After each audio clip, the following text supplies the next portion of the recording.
Assalamualaikum warahmatullahi wabarakatuh. Saya Zahra Nurkhairunisa dari program studi gizi semester 3 kelas B. Di sini saya akan membahas topik penting di mata kuliah patofisiologi, materi keseimbangan cairan dan elektrolit serta asam basa.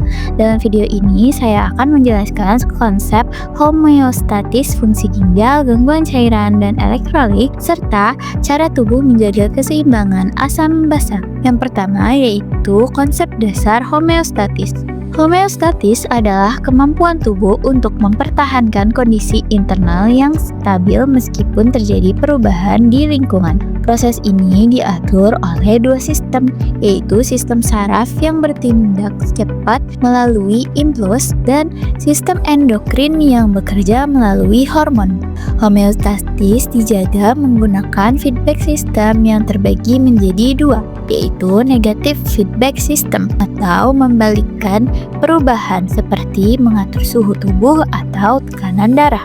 Yang kedua yaitu positive feedback system atau memperkuat perubahan seperti saat persalinan atau pembekuan darah.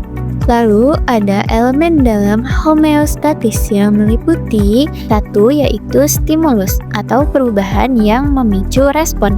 Yang kedua yaitu reseptor yang mendeteksi perubahan tersebut. Yang ketiga yaitu control center yang mengevaluasi perubahan dan mengirim respon.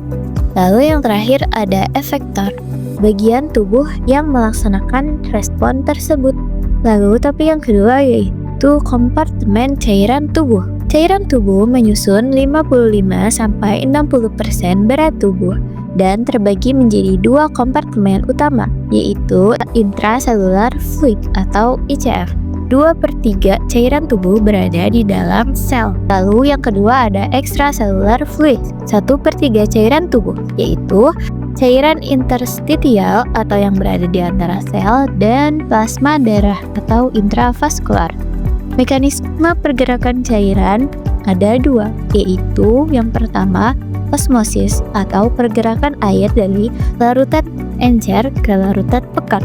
Yang kedua yaitu filtrasi atau pergerakan cairan melintasi kapiler berdasarkan tekanan hidrostatik dan osmotik.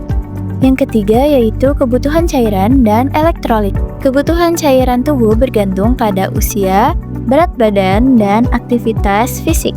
Elektrolit utama di dalam tubuh ada beberapa macam. Yang pertama yaitu natrium yang mengatur volume cairan dan tekanan osmotik.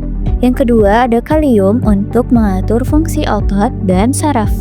Dan yang ketiga ada klorida, berperan dalam menjaga keseimbangan osmotik.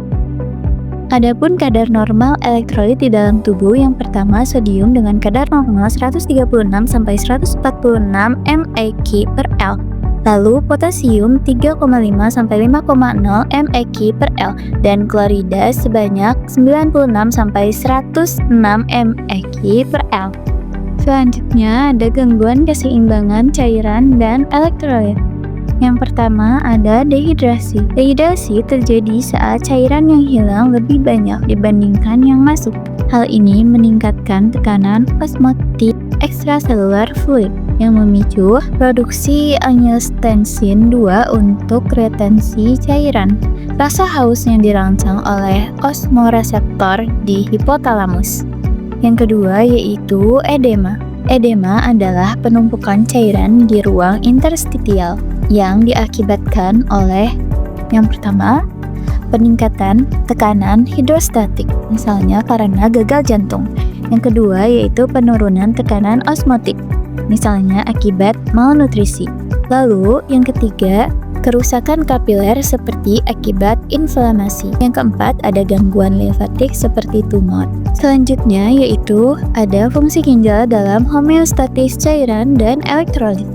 Ginjal memainkan peran utama. Yang pertama yaitu filtrasi atau menyaring darah melalui glomerulus. Yang kedua yaitu reabsorpsi yang mengembalikan zat penting ke dalam sirkulasi darah. Dan yang ketiga ada sekresi atau mengeluarkan zat-zat yang berlebih. Adapun beberapa hormon yang mengatur keseimbangan cairan di ginjal. Yang pertama ada renin angiostensin aldosteron system atau RAAS yang meningkatkan reabsorpsi natrium untuk meningkatkan tekanan darah. Lalu ada antidiuretik hormon atau ADH yang mengurangi ekskresi air untuk mempertahankan volume darah. Lalu ada atrial natriuretik peptide atau ANP yang mengurangi reabsorpsi natrium untuk menurunkan tekanan darah. Selanjutnya ada keseimbangan asam basa. Yang pertama yaitu konsep dasar pH. pH tubuh normal berkisar antara 7,35 sampai 7,45. Sistem buffer tubuh menjaga pH stabil dengan yang pertama yaitu protein buffer, menggunakan hemoglobin dan albumin. Yang kedua yaitu carbonic acid bikarbonat buffer, yang mengatur CO2 melalui pernapasan. Yang ketiga yaitu fosfat buffer, yang berperan di dalam ginjal. Adapun beberapa gangguan asam basa, yang pertama yaitu respiratory acidosis atau akumulasi CO2, misalnya pada penyakit paru. Yang kedua yaitu respiratory alkalosis atau penurunan CO2 seperti pada hiperventilasi. Yang ketiga yaitu metabolic acidosis atau penurunan HCO3- akibat diare atau diabetes. Yang keempat yaitu metabolic alkalosis atau peningkatan HCO3 akibat muntah atau diuretik. Jadi, keseimbangan cairan dan elektrolit sangat penting untuk menjaga fungsi tubuh.